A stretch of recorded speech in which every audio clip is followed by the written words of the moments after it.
Hi YouTube. Wow, the lighting's here is horrible. Let's try this. That's a little better. Alright. So, how we doing today? I just decided I still have an active poll. If you guys want to see anything, let me know. Throw comments down below. I got a bunch of stuff that I think is kind of boring coming up that I need to get done that I'm going to record, but if you guys have something specific you want to see, comment below, hit up my poll, email me, message me. I got a phone number on here. You can always text. I will warn you, I work nights, so if I don't reply to you super early in the morning, that's why. It'll be closer to evening time, because it's usually about when I'm waking up. But today, we're going to go over how to polish some resin. I'm actually recording this after, because this is what we polished up. I am getting ready to start selling these guys, as well as some others that I honestly just think they just look good. So with that said, let me throw you to my younger self and we'll get started. What is up, YouTube? So as I discussed earlier, today we're going to be doing some pure and simple resin polishing. Turned this up a while ago, just haven't taken the time to sand it. We've already sanded this down to 1000 grit with sandpaper. That's why it's all rough looking. And today we're actually just going to be doing the final polish up on it, so that way we can get a little more in depth as to the processes I use to get these things crystal clear. So with that said, I'm going to try zooming in a little bit. So we go the right way. There we go. Alright. It's not quite centered, but good enough. So the first thing I use is these micro mesh pads. It goes from 1500 to 12,000 grit. The higher the number, the finer the grit. So we turn this up. I usually run that about 2/3 of the max speed. And then we use some dihydrogen oxide as a wet lubricant, just to help keep everything working nice and pretty. And I'll do a couple of passes with this.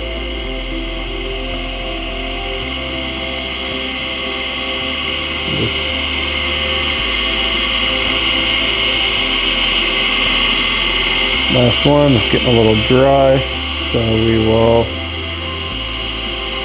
the water helps keep the sanding pads, these cool, which helps them last longer and helps prevent anything from getting wrapped up super deep in it. And then between sanding pads, I try to do this by hand, where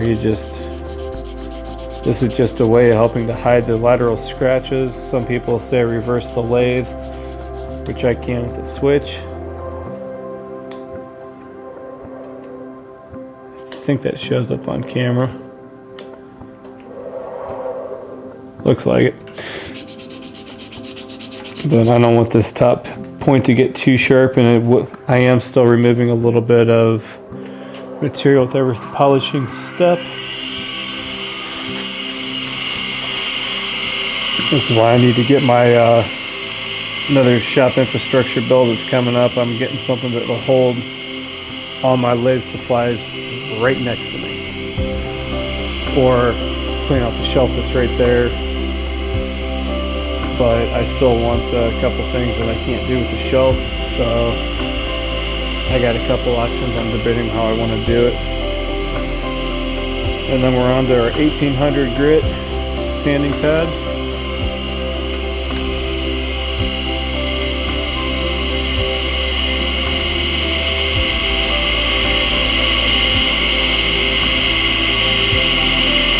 And that's getting a little dry.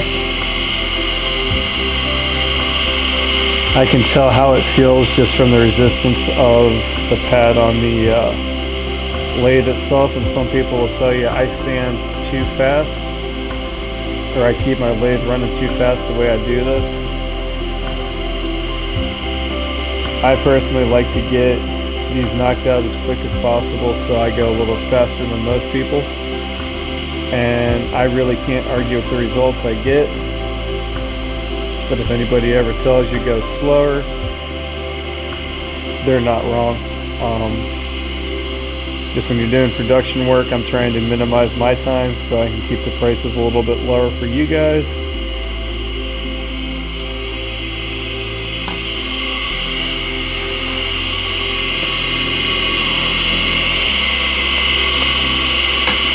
One other fun trick, if you keep your paper towel wet when you do that, it'll help pull everything off.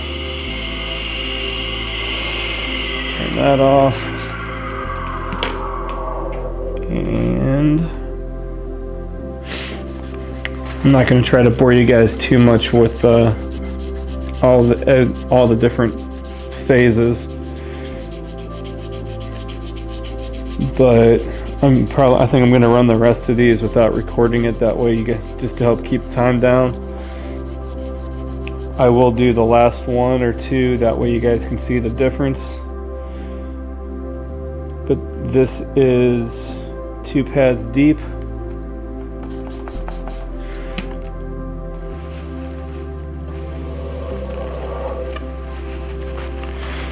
But this way, you guys can see the difference. This is after the first 2 sanding procedures. There's still a lot of scratches. It's still fairly beat up.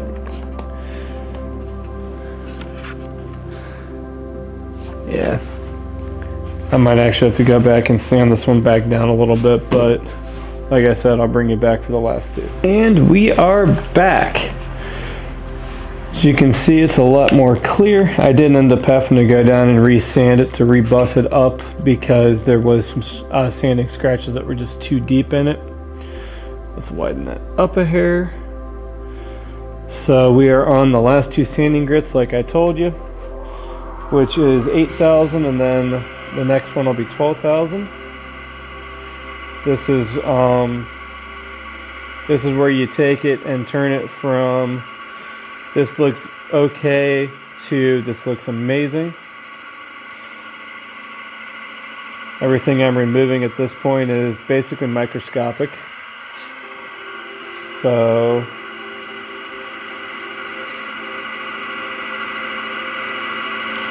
yeah, we're just gonna take this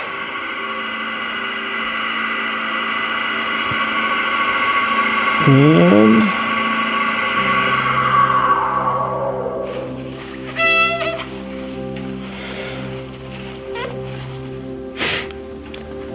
not sure how clear this is going to catch that. It still does look kind of cloudy. That'll get worked out with the final finishes that we're going to put on it.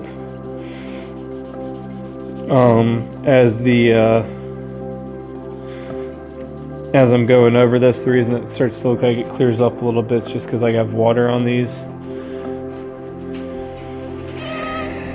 And the last one, I'm not going to worry about. I'm just going to reverse the lathe for the last one.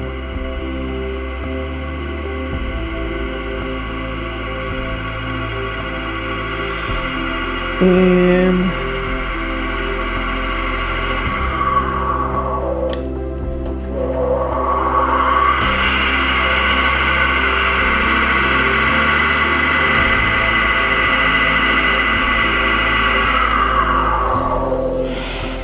okay. Pop that back to the regular direction. Done with this, we'll pull those out of the way. We're gonna just dry this off. Just like that. Alright, that's all dried. Now we are going to get into the various polishes, pastes, liquids, and all that fun stuff. As I grab everything we're gonna need. Alright.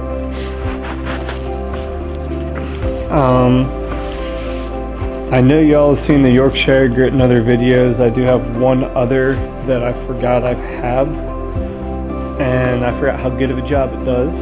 So we're gonna hit this with everything that I use. Normally I just do like one, I'll either use Yorkshire grit or the Sheila wax, but why not? We're doing a video on polishing today, so we'll cover everything I use.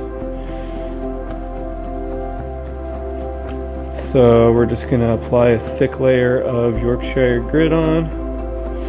When I say thick, I just want it covered up pretty well. I do tend to try to keep my stuff closed because otherwise I get a bunch of junk in it, and then it just, I don't know if it affects it or not, but it bothers me. So we're all allowed to be a little OCD, right? Get this up to speed. We're back up to 2/3 of our normal speed.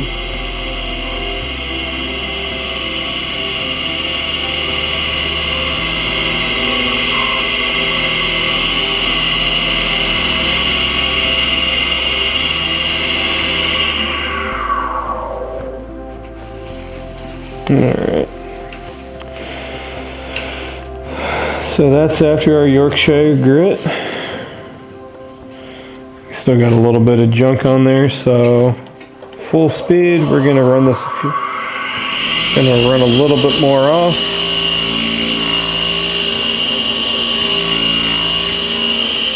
Alright. There's that.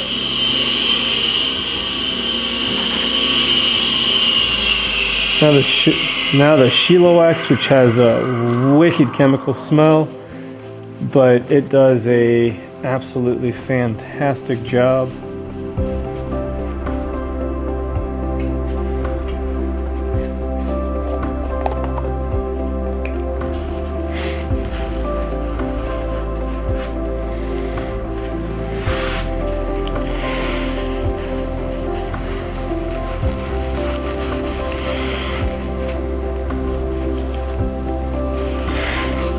This one has gotten overheated over the course and frozen a few times, so some of the stuff's mixed up in it.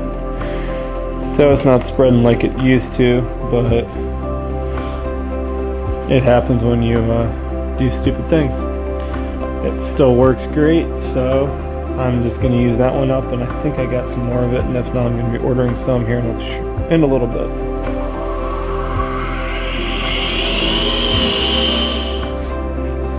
Thinking about it.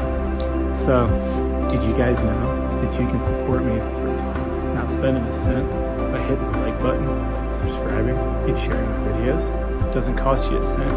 It helps the algorithm see me a whole lot more. It's totally free for you. It just takes 3 clicks. Just wanted to throw that out there. Thanks. Bye.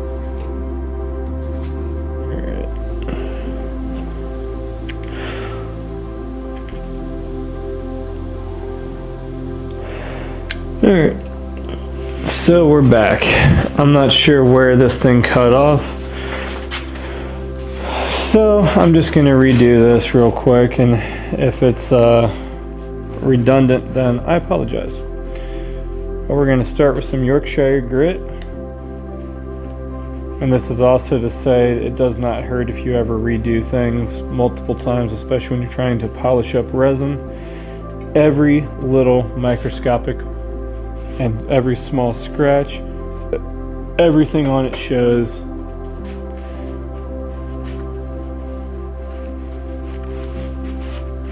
So we're going to turn this back up, and I do polishing at full speed.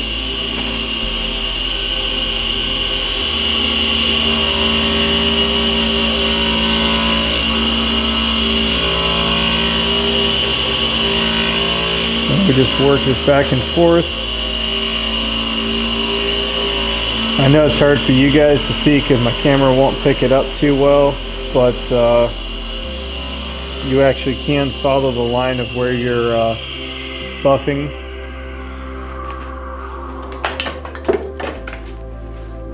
Oops.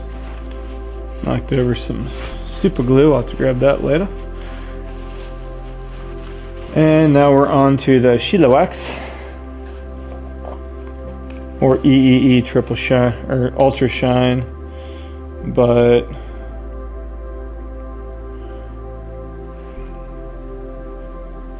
oh, this actually doesn't say Sheila Wax on it anymore. But it's a product of Australia. It says all Australian and proud of it. Cut and polish wax for turners and restorers. Good stuff. Since I don't think I've shown you the container it comes in yet. Really good stuff, especially if you're doing a lot of pens and stuff like that. Based on the smell, I'm hesitant to use it for bowls and anything you'd put wood on. It's because it does have a very chemical, oily like smell to me, so I don't use this on wooden bowls.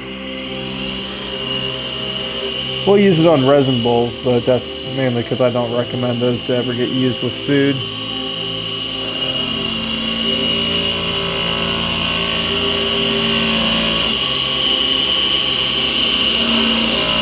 And now we're just gonna work it in.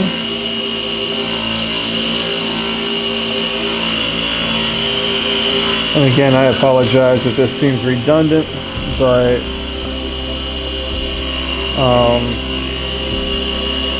it does not hurt to take the time to actually apply this stuff twice.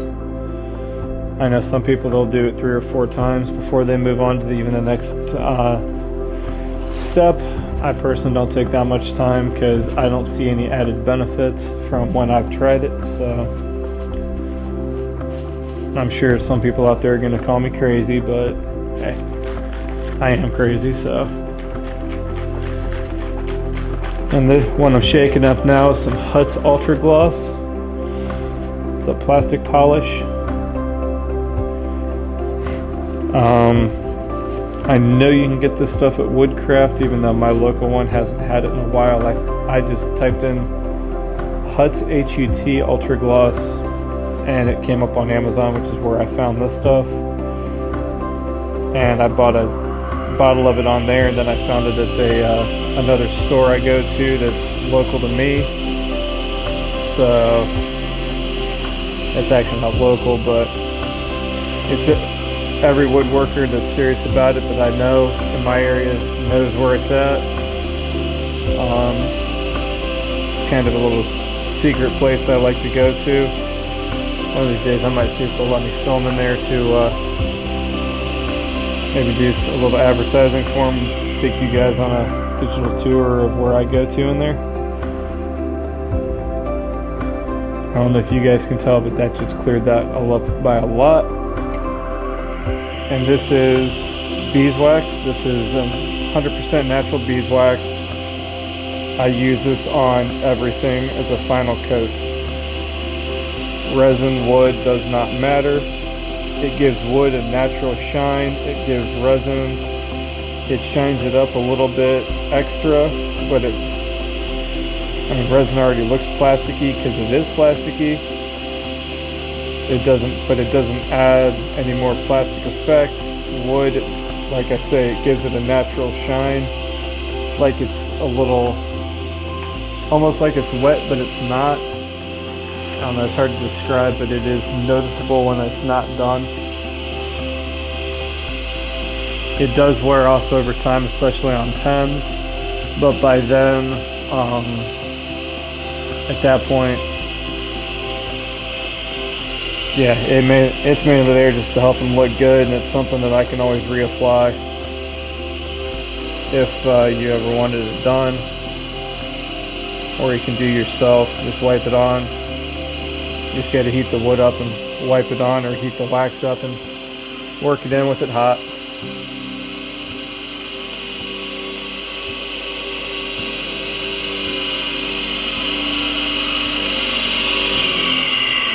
And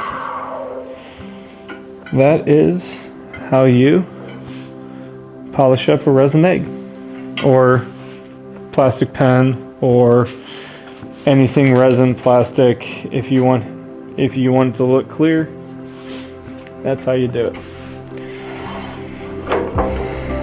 I know I didn't go over how I actually did this turning. I did that, like I said, a while ago. So, yeah. So I'm gonna cut this off and probably record an intro and then go in and say hi to my dog and edit this together and get her uploading for Friday the 31st, and it is currently Thursday at 11:03. So with that, I will say, cat in the hat, and Dappy Dad.